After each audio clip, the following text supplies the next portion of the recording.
حي على الفلاح.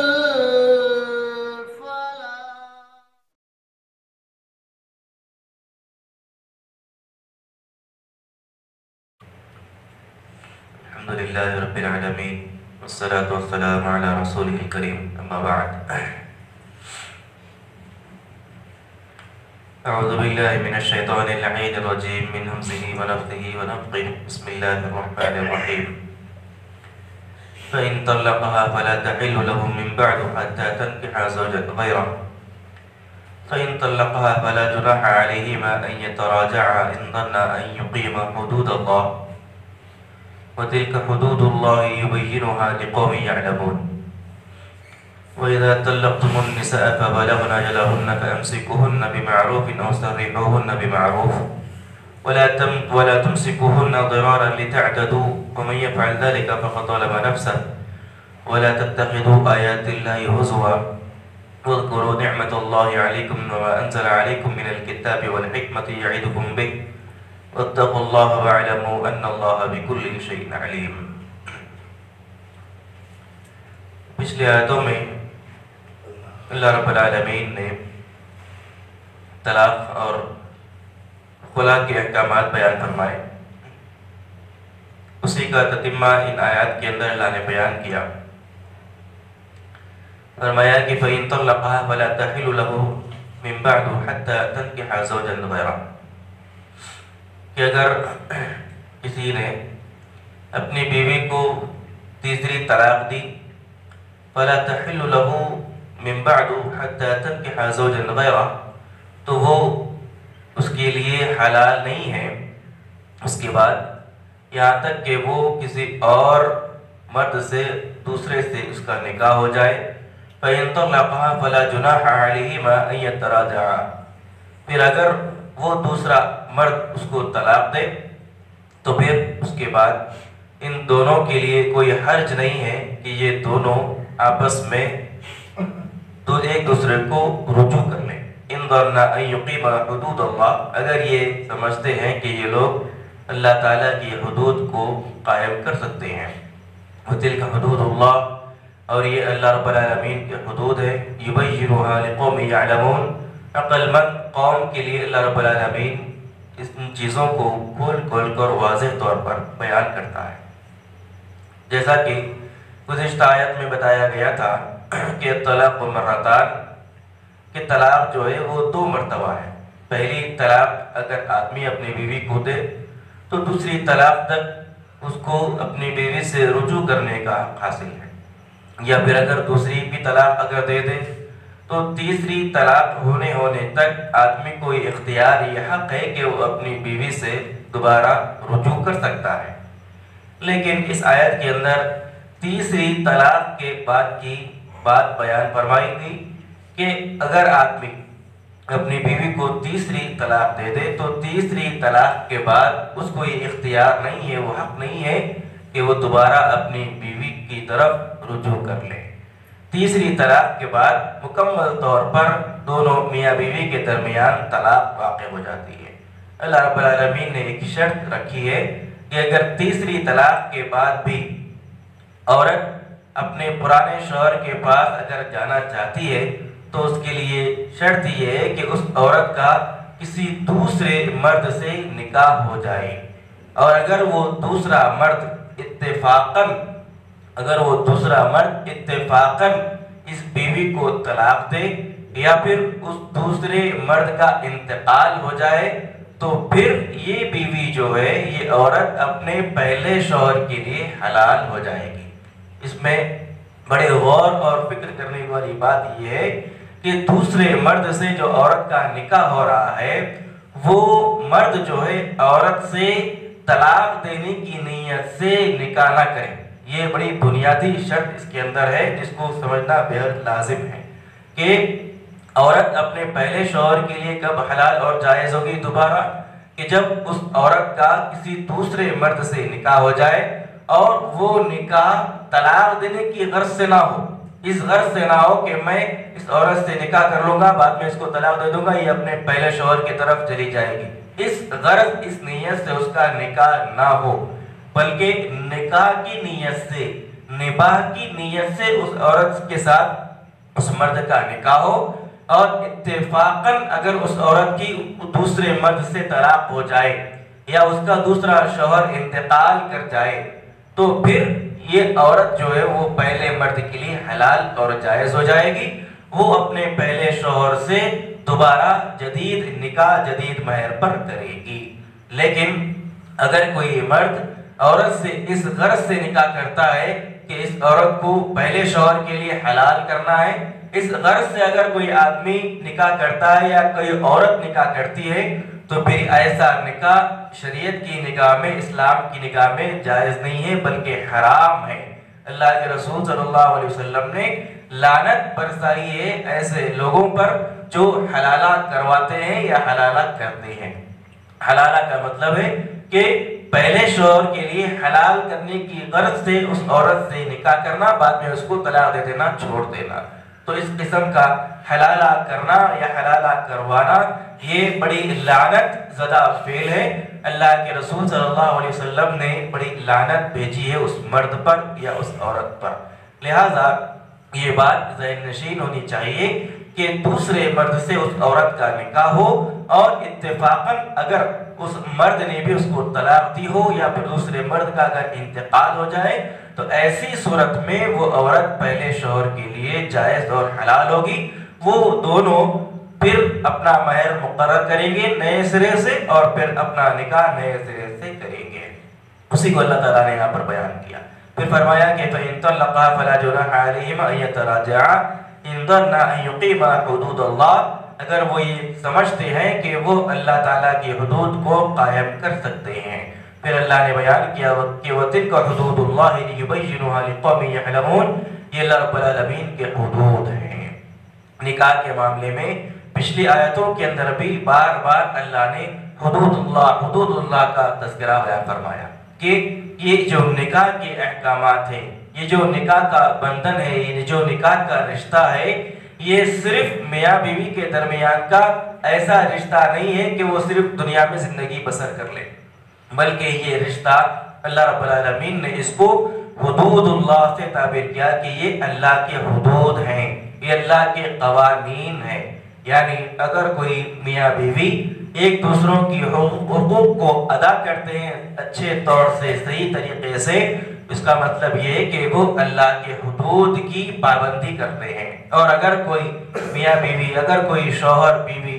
یا ان میں سے کوئی ایک دوسروں کی حق کو ادا نہیں کرتے، تو اس کا مطلب یہ ہے کہ وہ اللہ کے حدود کی پامالی کرتے ہیں۔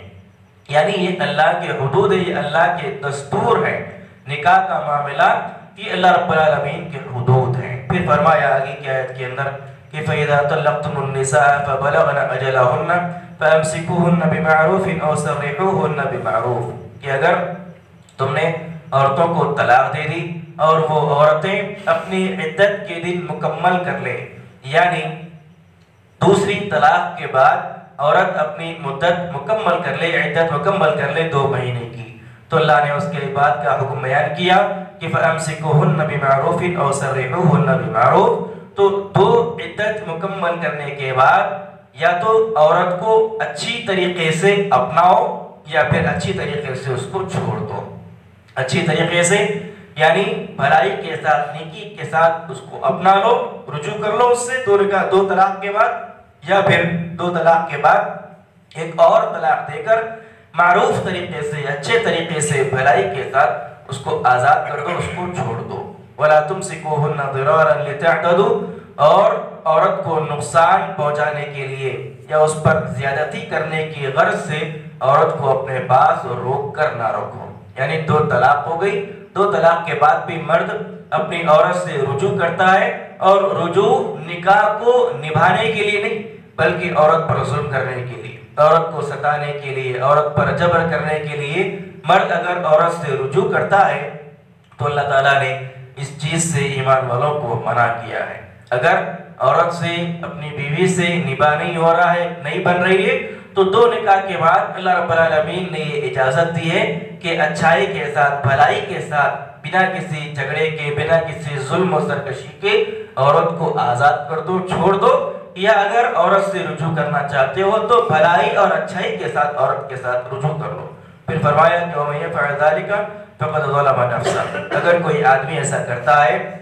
کہ عورت کو ستانے کی غرض سے یا اس پر ظلم و زیادتی کی غرض سے عورت سے رجوع کرتا ہے تو اللہ نے اس کے لیے وعید بیان کی کہ ایسا آدمی اپنے آپ پر ظلم کرتا ہے۔ پھر فرمایا کہ وَلَا تَتَّخِذُوا آيَاتِ اللَّهِ هُزُوًا، تم اللہ رب العالمین کی آیات کو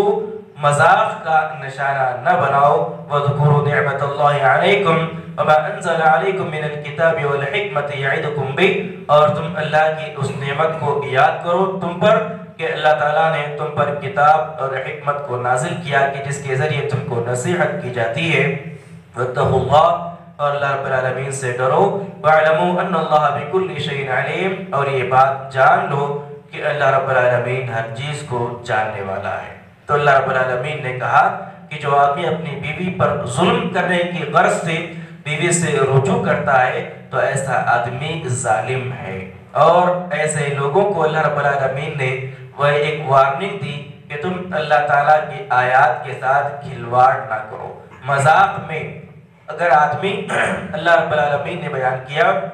کہ اللہ کی آیات کے ساتھ تم ہنسی مذاق بھی نہ کرو، ہنسی مذاق بھی نہ کرو، اس کا مطلب یہ ہے کہ مذاق میں بھی اگر کوئی آدمی طلاق اپنی بیوی کو دے گا تو اس کی مذاق میں دی ہوئی طلاق بھی طلاق شمار کی جائے گی۔ تین چیزیں اسلام کے اندر ایسی ہیں کہ اگر کوئی آدمی یہ تین چیزیں سنجیدگی کے ساتھ کرے گا تو اس کی یہ تین چیزیں سنجیدگی کے ساتھ ہی شمار کی جائے گی، اور اگر کوئی آدمی ان تینوں چیزوں کو مذاق میں بھی بولے گا تو اسلام میں مذاق میں بولی ہوئی بات بھی اس آدمی کی سنجیدہ شمار کی جائے گی۔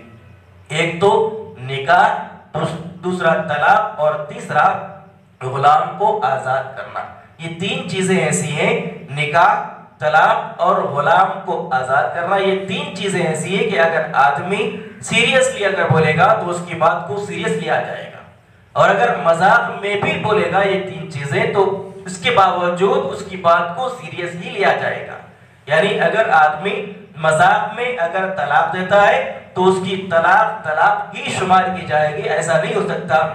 کہ نہیں میں نے مذاق میں طلاق دی تھی میری طلاق واقع نہیں ہوئی، ایسا نہیں ہو سکتا۔ اگر کوئی آدمی مذاق میں بھی اپنی بیوی کو طلاق دے تو اس کی طلاق شمار کی جائے گی، اس کی طلاق کو گنا جائے گا۔ اسی لیے اللہ رب العالمین نے بیان کیا کہ تم اللہ کی آیات کے ساتھ کھلواڑ نہ کرو۔ پھر فرمایا کہ وَإِذَا طَلَّقْتُمُ النِّسَاءَ فَبَلَغْنَ أَجَلَهُنَّ فَلَا تَعْضُلُوهُنَّ أَن يَنكِحْنَ أَزْوَاجَهُنَّ إِذَا تَرَاضَوْا بَيْنَهُم بِالْمَعْرُوفِ، اگر تم نے اپنی بیویوں کو، عورتوں کو طلاق دی اور انہوں نے اپنی عدت کو پورا کر لیا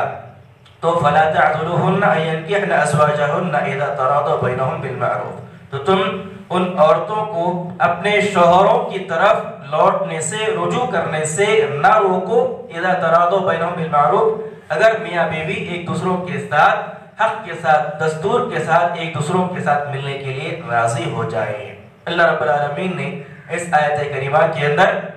عورت کے ولیوں کو خطاب کیا اور کہا کہ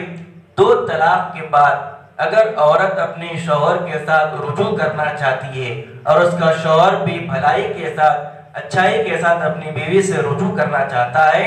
تو ایسی صورت میں عورتوں کے ولیوں کو اللہ رب العالمین نے حکم دیا کہ عورتوں کے ولی اپنے عورتوں کو، اپنی خواتین کو ان کے شوہر کے پاس رجوع کرنے سے نہ روکے، اپنے شوہروں کے پاس دوبارہ رجوع کرنے سے نہ روکے۔ اللہ رب العالمین کی اس آیت کریمہ کے اندر ایک بات تو یہ معلوم ہوئی کہ عورت کے لیے، نکاح کے لیے ولی کا ہونا شرط ہے۔ عورت کے نکاح کے لیے عورت کی جانب سے ولی کا ہونا بنیادی شرط ہے۔ اللہ کے رسول صلی اللہ علیہ وسلم نے ارشاد فرمایا کہ لا نکاح الا بولی، کہ عورت کا نکاح ولی کے بغیر نہیں ہو سکتا۔ عورت کا نکاح ولی کے بغیر نہیں ہو سکتا۔ ولی کون ہوگا؟ یا تو اس کا باپ اگر زندہ ہے دنیا میں تو اس کا باپ اس کا ولی ہے، باپ نہیں ہے اس کا بھائی اگر ہے تو اس کا بھائی ولی ہے۔ اللہ کے رسول صلی اللہ علیہ وسلم نے ایک اور روایت میں یہ بھی بیان کیا کہ عورت اگر اپنا نکاح خود کر لے، ولی کی اجازت کے بغیر اگر اپنا نکاح خود کر لے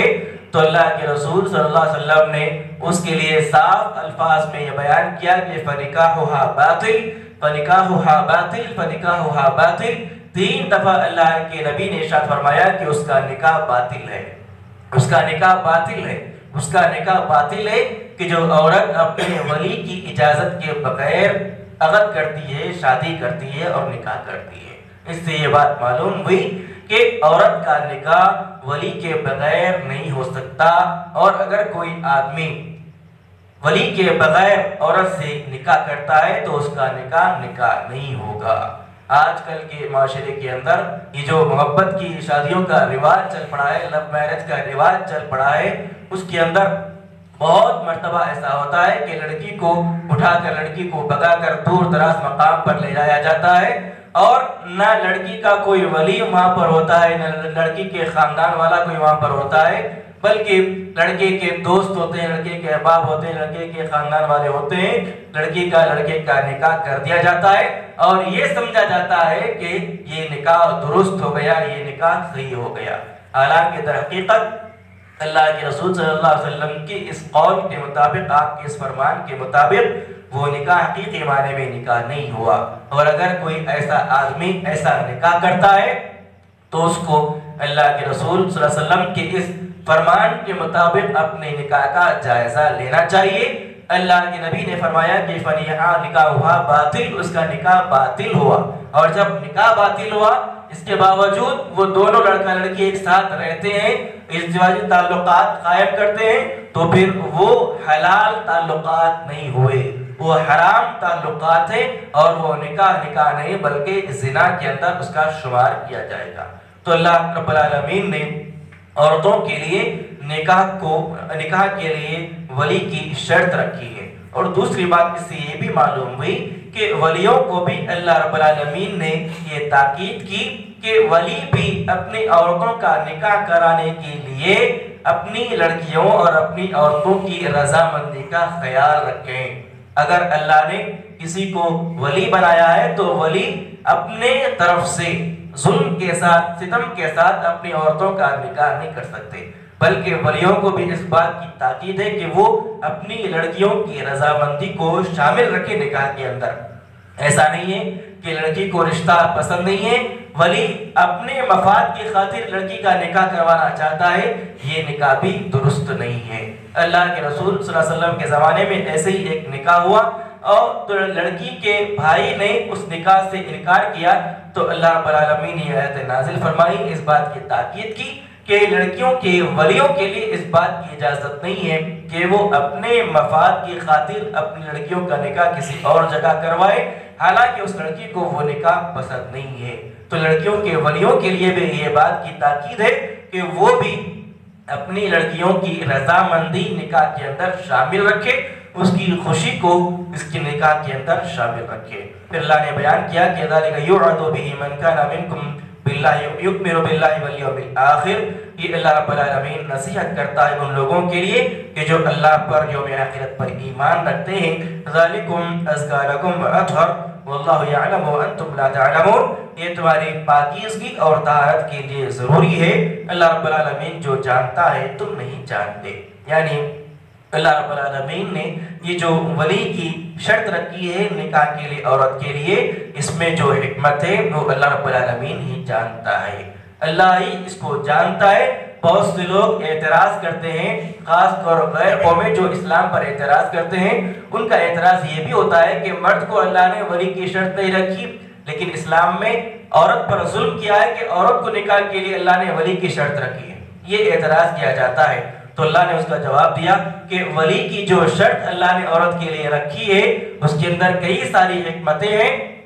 اللہ ہی ان حکمتوں کو جاننے والا ہے، انسان ان حکمتوں کو نہیں جان سکتے۔ اس کی ایک حکمت یہ بیان کی جاتی ہے کہ عورت جو ہے وہ فطری طور پر جلد باز ہے، فطری طور پر جلد باز ہوتی ہے عورت، اپنے فیصلے دور اندیشی سے کرنے سے عورت خاسر ہوتی ہے، اسی لیے اللہ نے ولی کی شرط عورت کے لیے رکھی ہے۔ لہٰذا یہ اللہ رب العالمین کے قوانین اللہ کے دستور ہیں، ان دستور اور قوانین کا پاس و لحاظ رکھنا ایمان والوں کے لیے لازم اور ضروری ہے۔ اللہ رب العالمین سے دعا ہے رب العالمین ہم تمام کو قرآن مجید کی آیات کو پڑھنے سیکھنے سمجھنے اس پر عمل کی توفیق عطا فرمائے آمین سبحانک اللہم و بحمدک اشہد ان لا الہ الا انت استغفرک و اتوب الیک